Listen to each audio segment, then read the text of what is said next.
Okay, now we're on page 5. This is question number 41. Solve. Says, let's see here. 3 log base 2 of 8x equals 30. Okay, so first thing we need to do is isolate the logarithm.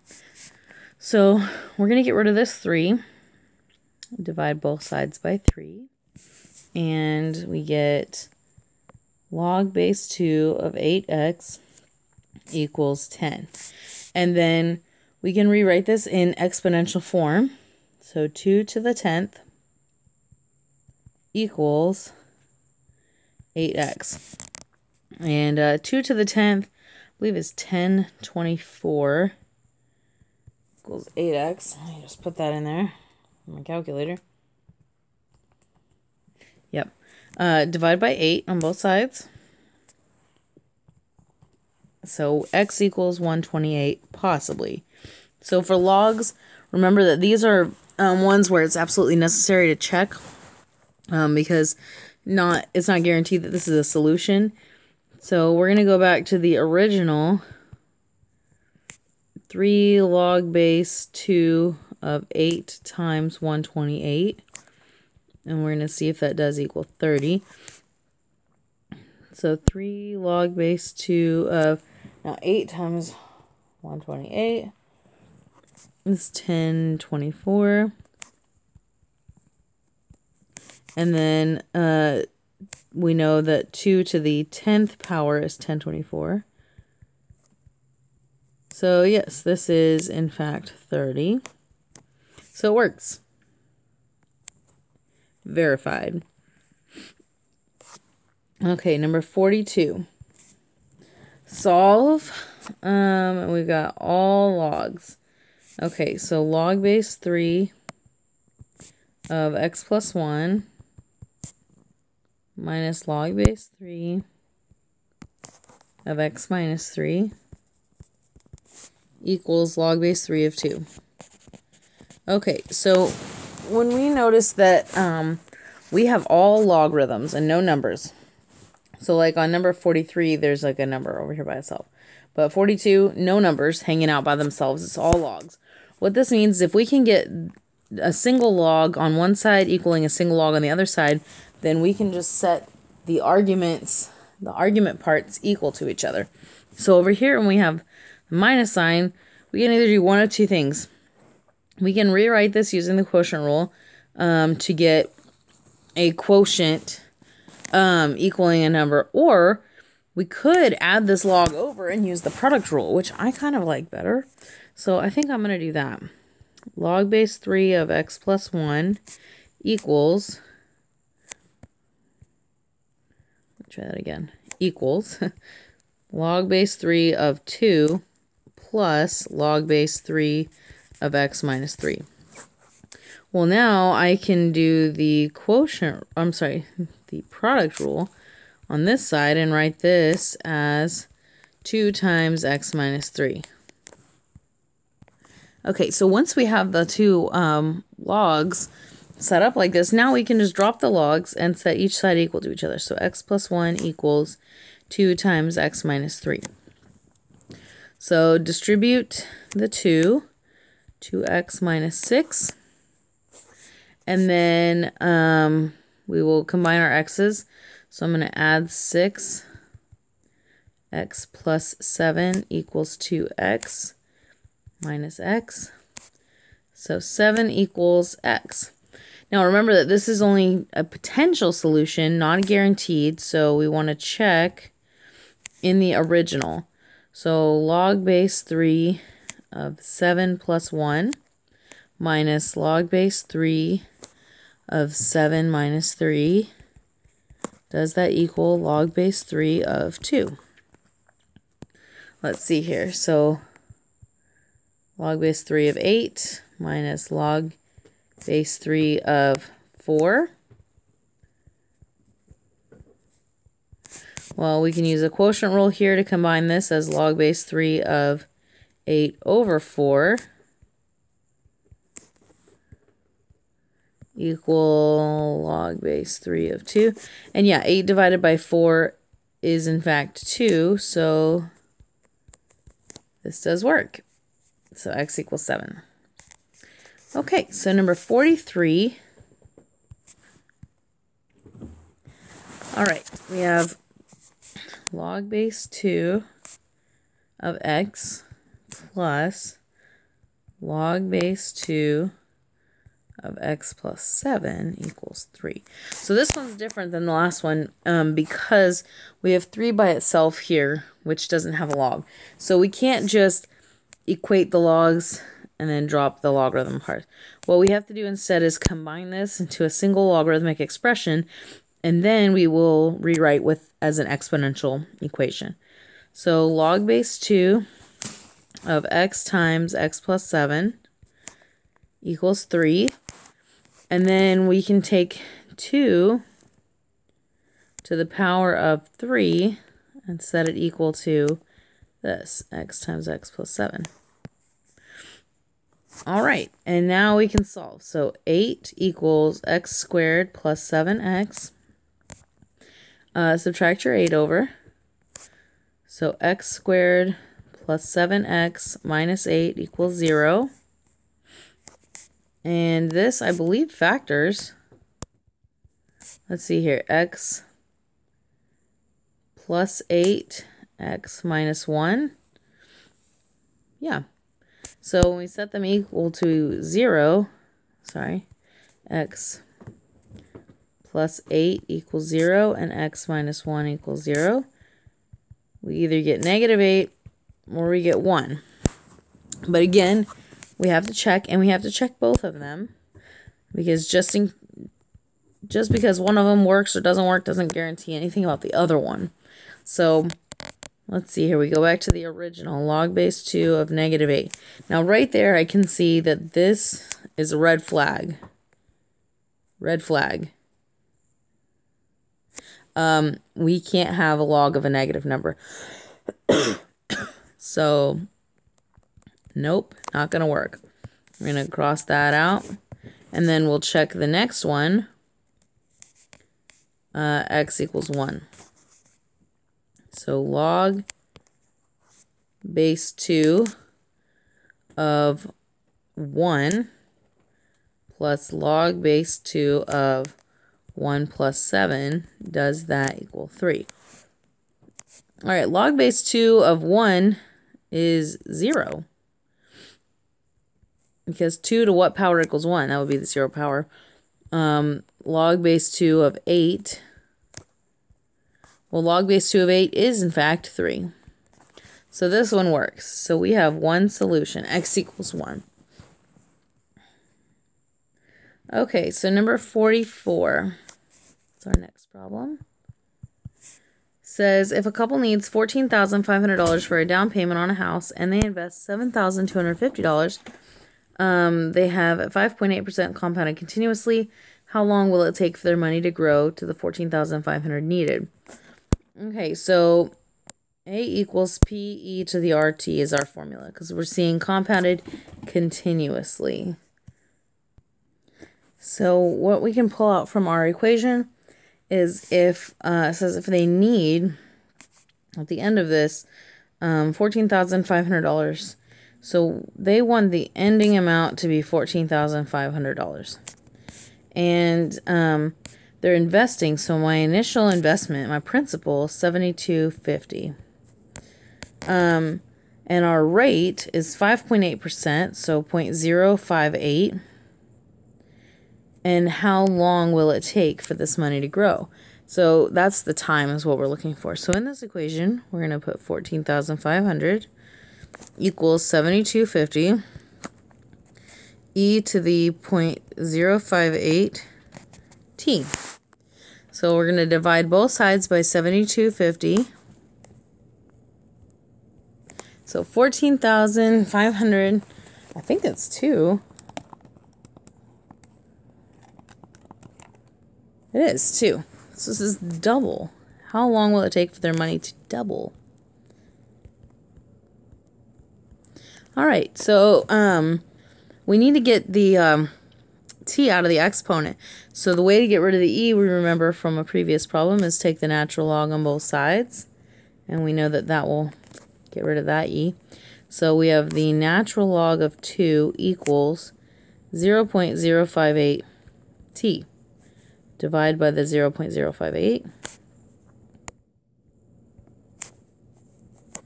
So t equals, and we're actually looking for a number here. So we're going to type in natural log of 2, and then hit enter, and then divide by 0.052. And I get 13.3. Now, what does it say? How long? It doesn't say what to round it to. So, I mean, it's multiple choice. So, we'll just look at the answer choices, and obviously you'll be able to see. But I'll say 13.3 years. Okay. Number 45 is our next one. Radioactive substance decays according to the model. A of t equals a naught, e to the negative 0.00472 t, where a naught is the initial amount present and t is the time in years. Okay, so for part A, it says if there are 20 grams present initially, so my initial amount is 20, when will there be 12 grams remaining? So at the end, 12, we want to know how long is it going to take for that to happen. So very much like the last problem, we're going to be solving for time. It's pretty much exactly the same setup here, except that, it won't be dividing out exactly even. So let's see here. We're going to have 12 equals 20, e to the negative 0.00472 t.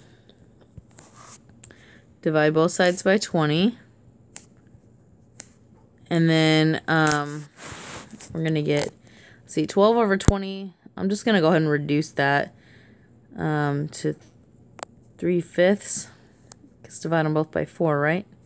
Yeah. Equals e to the negative 0.00472 t. All right, so now we need to take the natural log of both sides, of course, to get rid of that e. So the natural log of 3/5 equals negative 0.00472 t. And then we need to divide by the negative 0.00472.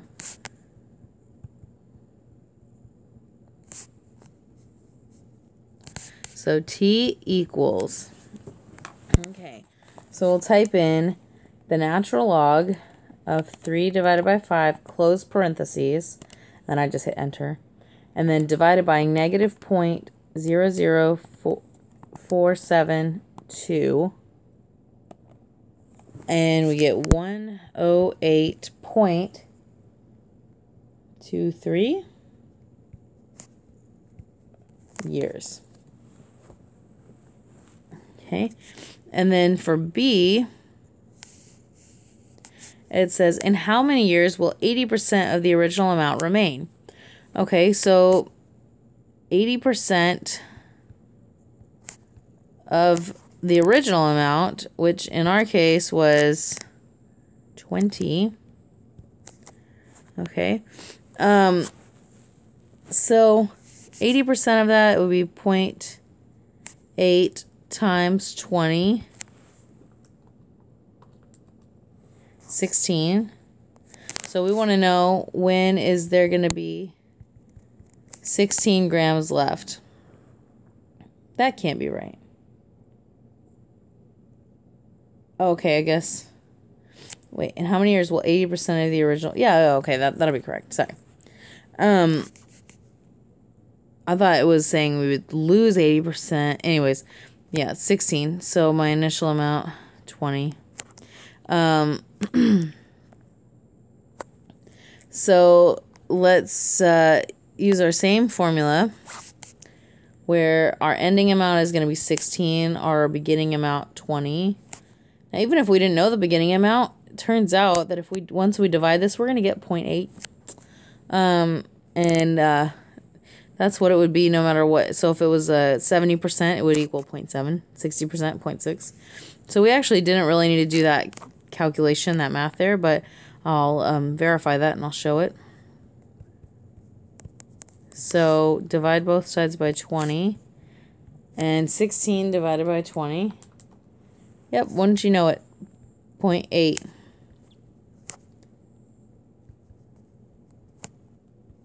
Okay, so even if you don't know the beginning amount, you can still find the amount of time that it would take.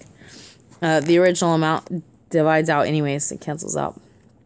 So we're going to take the natural log of both sides to get rid of the e. So natural log of 0.8 equals negative 0.00472g. Divide on both sides. Okay, so natural log 0.8, close parentheses, divided by negative 0.00472, and I get 47.3. So t equals 47.3 years. All right, 46. Let's see here. Write the resulting matrix after the row operations have been applied. Okay. So let's see what we have here. 1, 0, negative 3, 3, negative 5, 1, 4, 1, 7. All right, so the first one says to take 3 row 1 plus row 3 for new row 3. And we're going to do 1/5 row 2 to give a new row 2.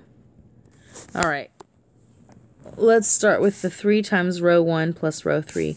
Now, sometimes people find it helpful to do a vertical kind of calculation here.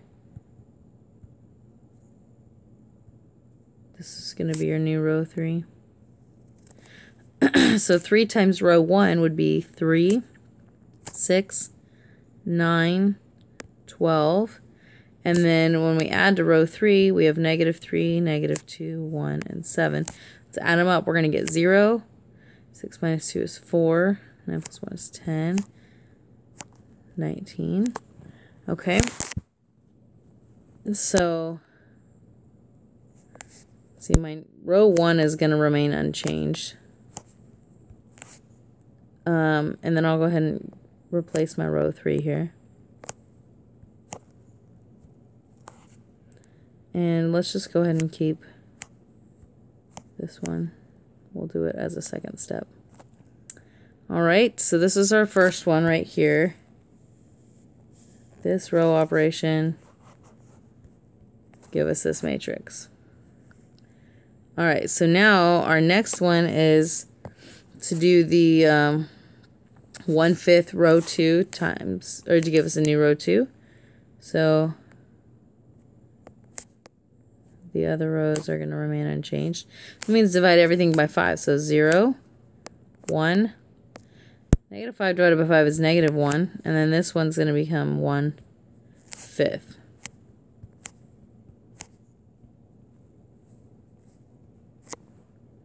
Okay. So now that was that row operation. All right. So this was our final answer, I guess. Number 47 says to solve using Gauss-Jordan elimination. So let's go ahead and write our matrix here. We have 1, negative 3, 3, 22, negative 2, 4, 0, negative 14, 3, negative 1, 2, 14. Okay, it's important to make sure that all of your terms are in order and that they're all accounted for, right? So x, y, z, x, y, and we were missing the z here, so we put in the 0 there. X, y, z, and then you got your answers on the other side. So let's see here. First step to doing Gauss-Jordan is to make sure that your upper left is a 1. In this case, it already is. So then the next step is to make these two here zeros. Make zeros. So we need to come up with the equations to do that. And our first equation is to take 2 times row 1 plus row 2 will give me a new row 2. And then my other one will be negative 3 times row 1 plus row 3 will give me a new row 3. Oops. All right, so my first row is going to stay the same. And then we're going to do 2 times 1 minus 2 is 0. 2 times negative 3 is negative 6. Plus 4 is negative 2. 2 times 3 is 6. Plus 0 is 6. 2 times 22 is 44. And then minus 14 is 30. So that's that row operation. And then we're going to do negative 3 times 1 plus 3 is 0. Negative 3 times negative 3 is 9. Minus 1 is 8. Negative 3 times 3 is negative 9. Plus 2, negative 7. Negative 3 times 22 is negative 66. Plus 14 is negative 52. Okay. Now we finished column 1, so we move on to column 2, and we want to make this one here a 1. So we're going to take row 2 and divide by negative 2 to give us a new row 2. So the rest of my rows are going to stay the same.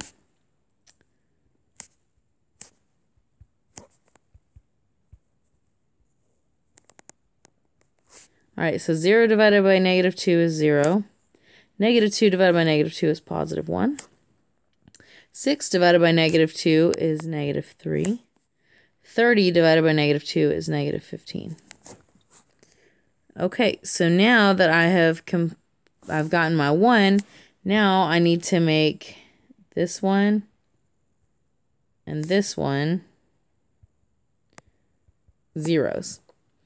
All right, so my row op is going to be 3 times row 2 plus row 1 is going to give me a new row 1. And then here I'm going to have negative 8 times row 2 plus row 3 will give me a new row 3. All right, and the beauty of the order we did things is that this first column is going to remain unchanged. So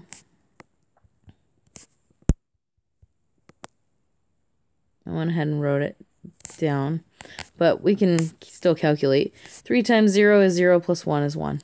Okay. Then 3 times 1 is 3 minus 3 is 0. 3 times negative 3 is negative 9. Plus 3 is negative 6. 3 times negative 15 is negative 45. Plus 22 is negative 23. Okay. Now for our bottom row, negative 8 times 0 is 0 plus 0 is 0. So there you go. Negative 8 times 1 is negative 8 plus 8, 0. Negative 8 times negative 3 is 24. And then minus 7 is 17. And then negative 8 times negative 15 is 120. Minus 52, 68. Okay. Well, now our last step is to make, well, last column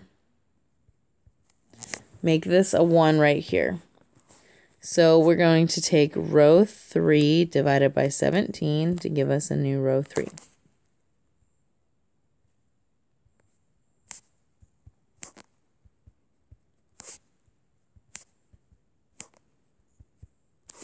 All right, so 0 divided by anything is still 0, 0.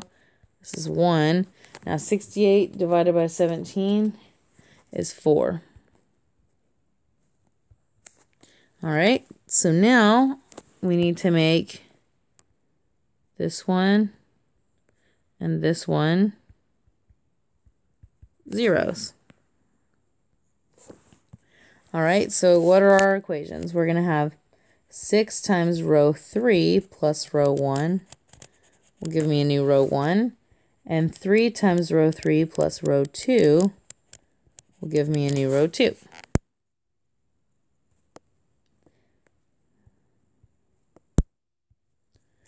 Now, the beauty of, like I said, the first 2 rows, those aren't going to change at all. So it doesn't matter what operation we do here. So 6 times 0, 0 plus 1 is 1. 6 times 0 is 0 plus 0 is 0. 6 times 1 is 6, minus 6 is 0. 6 times 4 is 24, minus 23 is 1. Oh, there we go. And then, let's see here. Then our last one is 3 times 0 is 0 plus 0 is 0. 3 times 0 is 0 plus 1 is 1. 3 times 1 is 3, minus 3 is 0. And then 3 times 4 is 12, minus 15 is negative 3. There. So we have now used Gauss-Jordan elimination to solve, and my solution is 1, negative 3, 4. Okay, Gauss-Jordan means you got 1s down the diagonal and then 0s above and below the diagonal. All right, number 48. State the solution of each of the following. So for A, my solution is 5, negative 1, 8. It's just the ordered triple. And then for B, my solution, there's infinitely many solutions.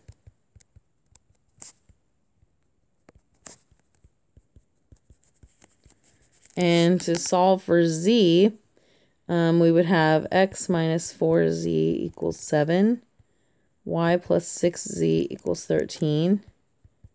We let z equal itself. So this gives me x equals 4z plus 7.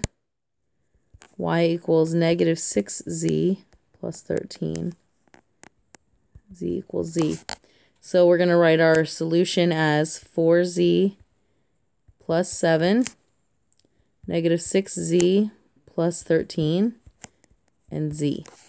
So this is the infinitely many solutions in this form. And then for C, no solution.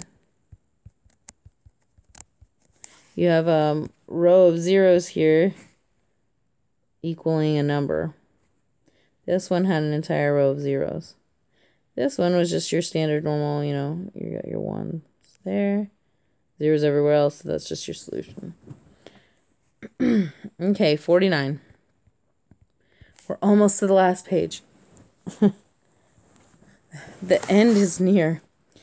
Okay, 49. Find the augmented matrix of the corresponding linear system. So for A, volunteers X, Y, and Z offered to stuff 864 envelopes with newsletters for a charity.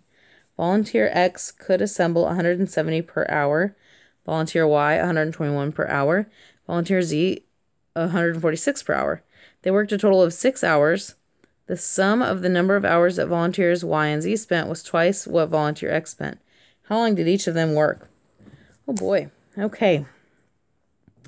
So, looks like they worked a total of, how long did each of them work? Okay, so then X is the time volunteer X spent. Y is the time that volunteer Y spent. And Z is the time that volunteer Z spent. Okay, so if they spent all together a total of 6 hours,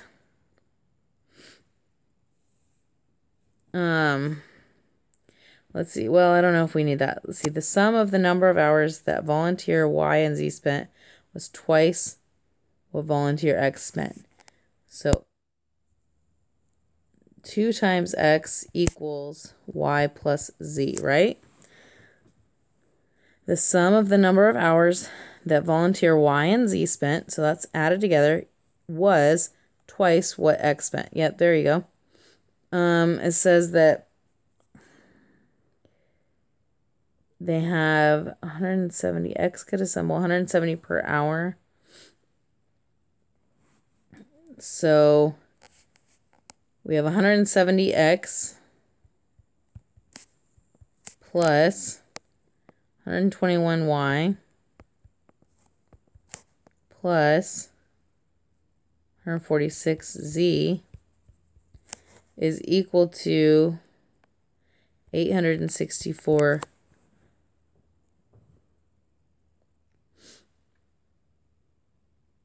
And I think we have X plus Y plus Z equals 6 hours. Okay, so let's just put these in the right.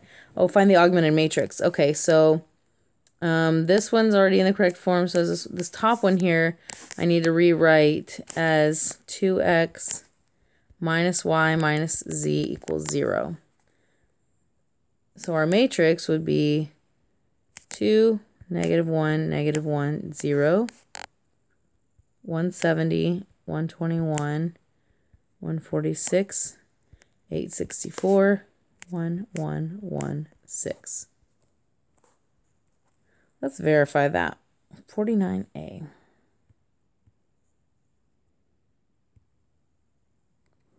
-1, -2. Oh, they just subtracted the 2X over it. That's fine. Ours is the same. And then 170, 121, 46, 864. Yeah, okay, so here, -2, 1, 1. That's just because they subtracted 2X over. I moved the Y and the Z to keep this positive, but it really doesn't matter either way. Okay, so then 49B. Ron attends a cocktail party. He wants to limit his food intake to 133 grams of protein. Let me write this down. 133 protein. 120 fat. 165 carbs. Okay. According to the health-conscious hostess, the marinated mushroom caps have... Okay, so... Mushroom has 3 grams protein, 3 protein, 5 fat, 9 carbs. Okay. The meatballs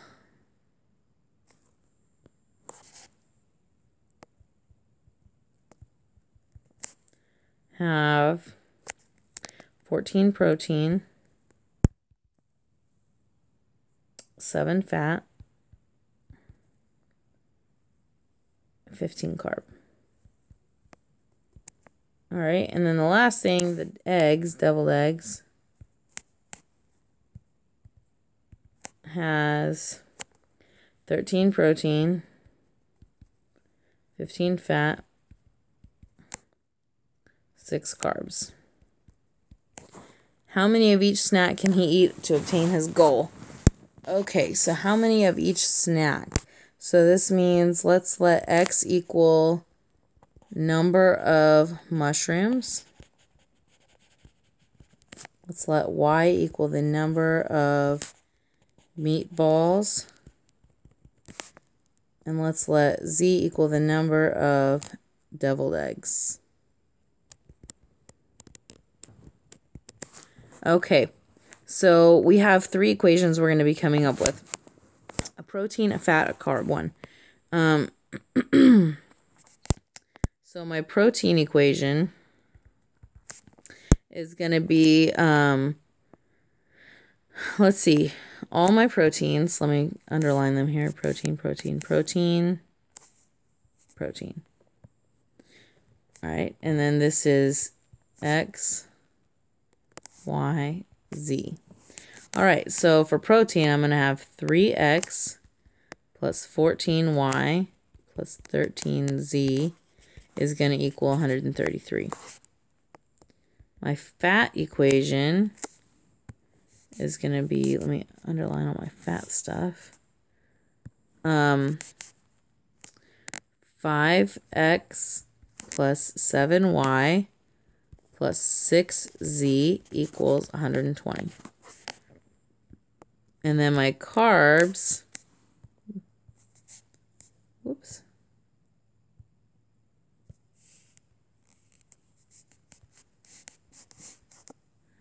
is going to be 9X plus 15Y plus 6Z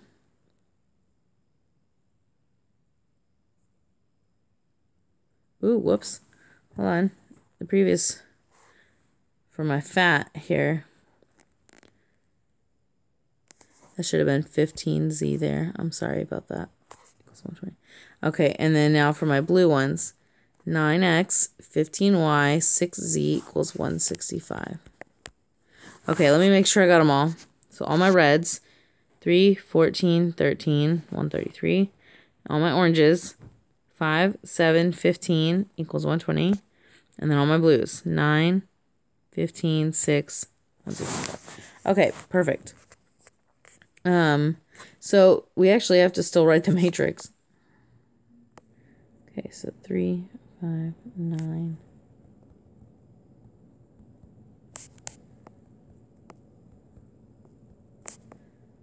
It's really easy to make mistakes on these if you don't take the time to label everything and just write it all out. For me, I mean, I have to list everything out like that. I just can't, you know, pull it out and try and stick it in a matrix right away. I have to write it down. Okay.